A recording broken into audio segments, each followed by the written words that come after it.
Ladies and gentlemen, through a worldwide network of radio and television, we are bringing you an on-the-spot account of the first expedition around the moon. Here at Space Station number 1, 1,000 miles above the Earth, the final preparations have all been made. Except for the time the rocket is on the other side of the moon, our radio and that of the station will be in constant communication with the ship during the 10-day voyage. As the moon ship stands by, the all-important pressurized spacesuit enters the rocket's airlock for the last time. During the trip, it'll be used only in the case of emergency. The captain is the last man to come aboard. He will direct the entire expedition from his position at the front of the ship.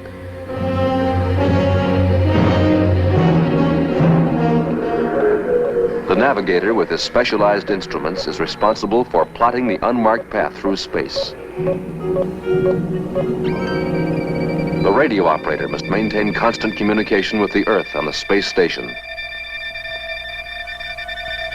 Finally, the rocket ship's motor and other mechanical functions will be the responsibility of the engineer. After final instrument check, the ship's crew lock themselves in position for the blastoff. Now, only minutes remain until firing time.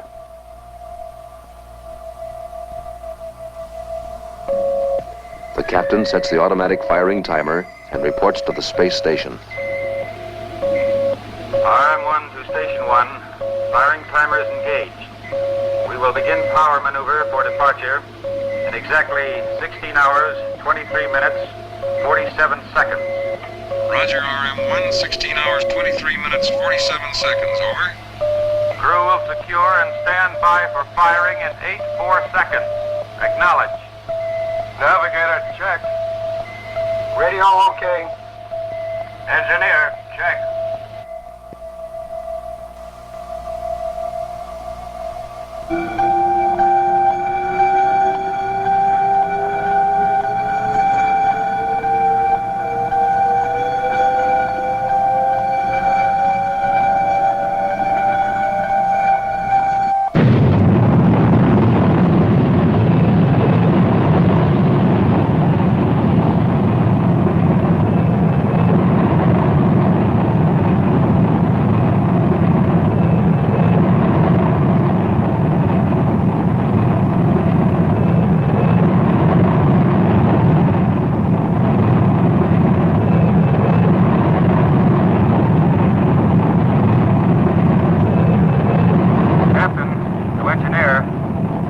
Form 27-1 report. Over. Engineer to captain. Water pressure 447 psi, 3 low. Turbo pump 11,000 RPM, right on the button. Actuators steady. Guidance readings okay. Cabin pressure 0.3 psi low. Cabin temperature 72 degrees. Over.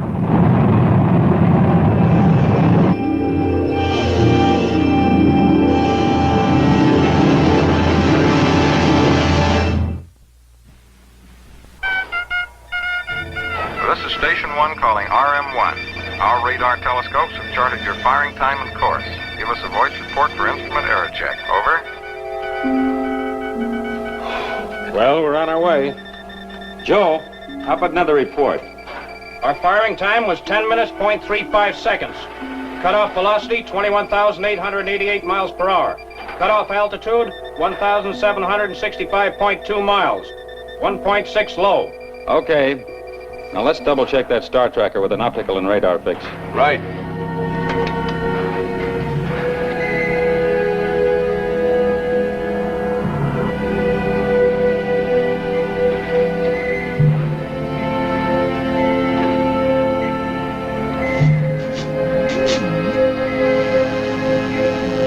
Captain, position check shows 0.7 miles below, 1.2 miles left, and 0.3 miles ahead of standard flight path. We have only a 0.03% error in azimuth reading. Sounds good. Bill, let's transmit all your tape reports to the station.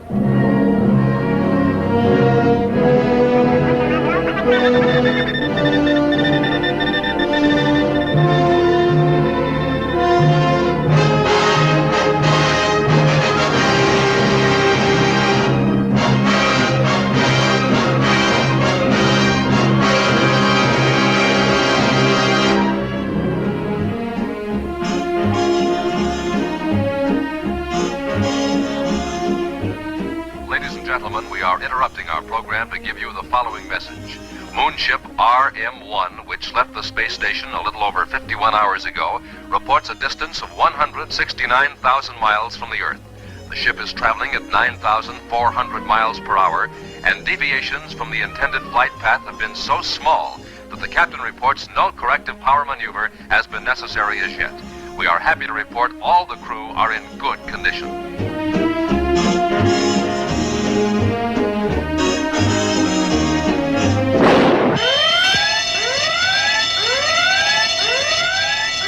Check the console, Joe. Try to pick it up. Bill, is your electrical system working? Emergency condition. Repeat. Verify. Over. Meteor hit number 2 nitric acid tank. Pressure's dropping fast. It's number 2, all right. Joe, put the air blowers on emergency power. Frank, get in the bottle chute and patch that hole. Don't use your motors near that leak. Try to reach it with the gripping arms. Station 1 to RM1. Station 1 to RM1. Our instruments indicate emergency condition. Verify. Repeat. Verify. Over. RM1 calling Station 1. This is Station 1. Go ahead. At 51 hours, 22 minutes elapsed flight time, registered hit by a small meteor. Puncture between Station 51 and 52, upper bulkhead of nitric acid tank number 2. Repairs are underway.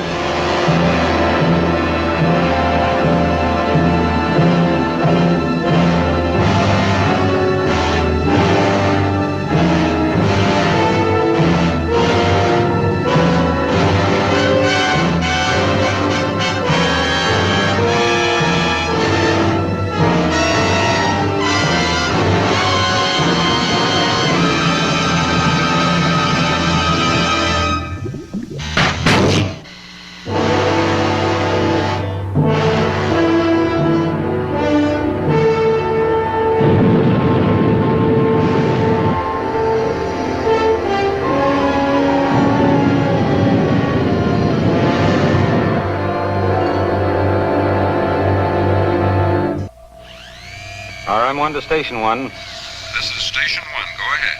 Meteor puncture sealed. Estimated diameter of meteor 1/16 of an inch. No injuries, equipment okay. Estimated loss 180 gallons of nitric acid. Proceeding on flight plan. Over and out.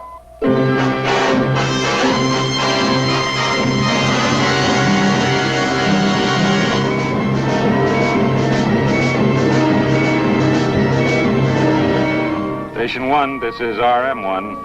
At 110 hours, we are beginning measurements at rim of the moon for accurate position fixes. We are now picking up the unknown side of the moon. Bill, give me an altitude reading. Okay.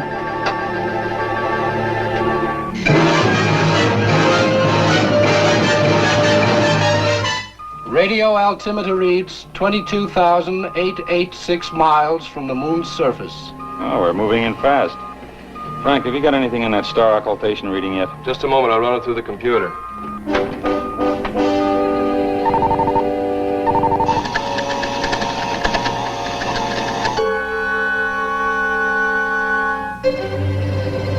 Captain, we're approaching the moon on ellipse 29. Course indicates collision with moon at 1:20 hours 56 minutes. Correction tape 340 must be used at 1:16 hours.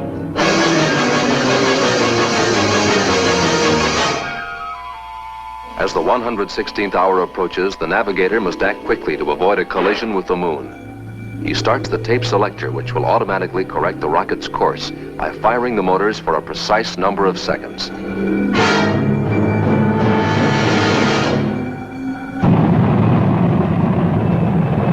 RM1 to Station 1. At 116 hours, conducting power maneuver on correction tape 340. Out.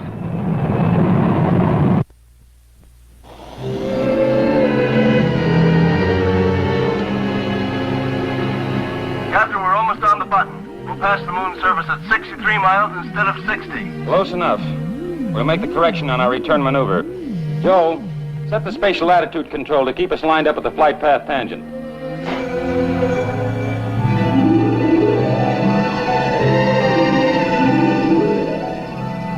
Stand by for observation schedule 17.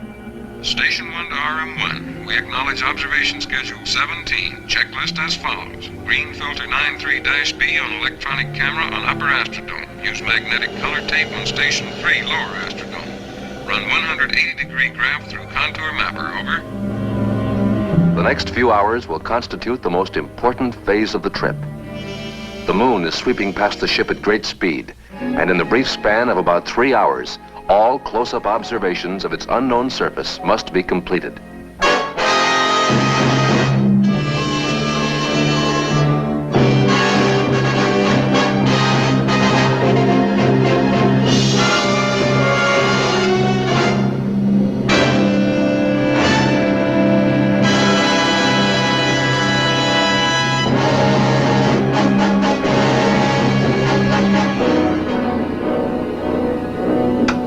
RM1, Station 1. We are now seeing the Earth disappear behind the moon's rim. This will be our last radio message until you see us on the other side. Roger, RM1. Good luck.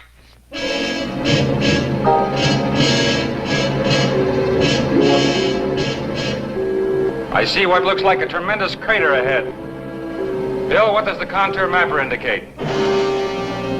Depth of crater is beyond range of contour mapper.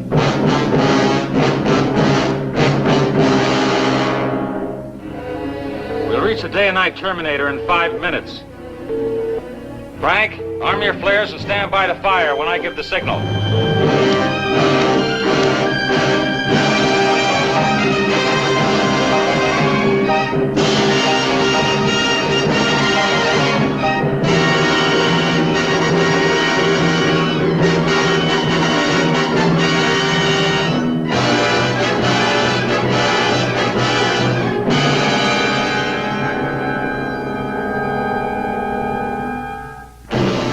Okay, Frank. Fire your flares at 3-minute intervals.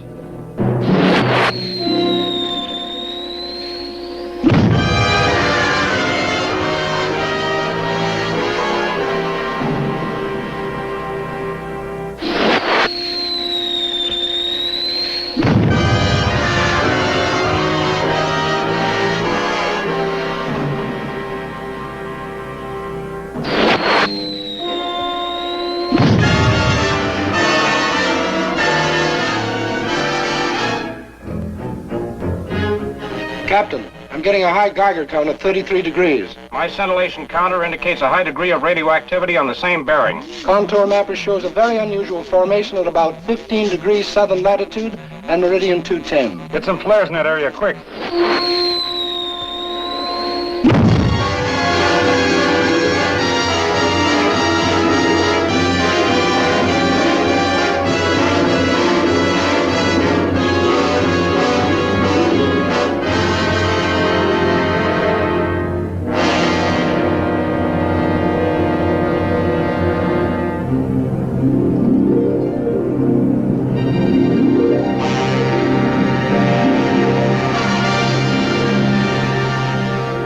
RM1 to Station 1, do you read us? Over. Roger, RM1. We reach a weak but clear. Over. At 123 hours, we are observing the Earth emerging from behind the moon.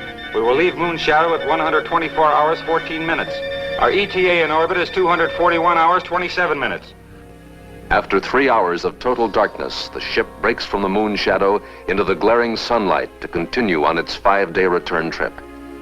The irresistible power of the Earth's gravity has now changed the rocket's direction and is pulling it with ever-increasing speed back to the space station.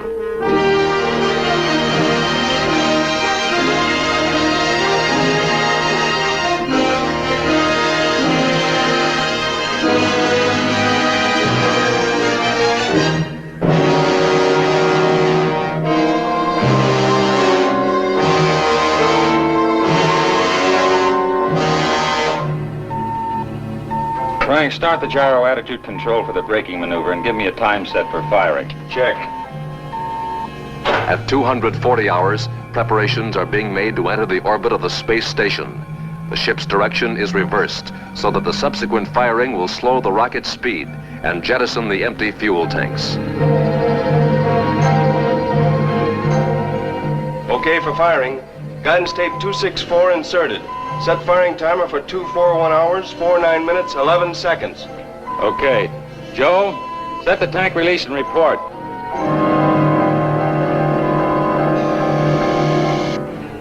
Fuel tank set for release.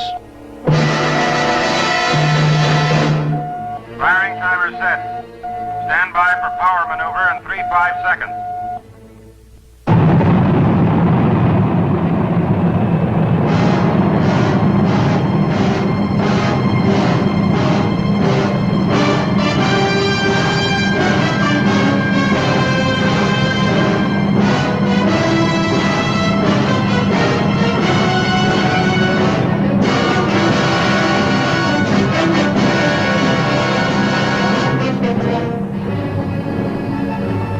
Ladies and gentlemen, you have just witnessed the first successful voyage into interplanetary space. This pioneer trip around the moon will soon be followed by an expedition which will actually land on the moon's surface. Even now, construction is going forward on the atomic-powered rocket ship that will challenge the limitless depths of space and solve the mystery of the red planet Mars.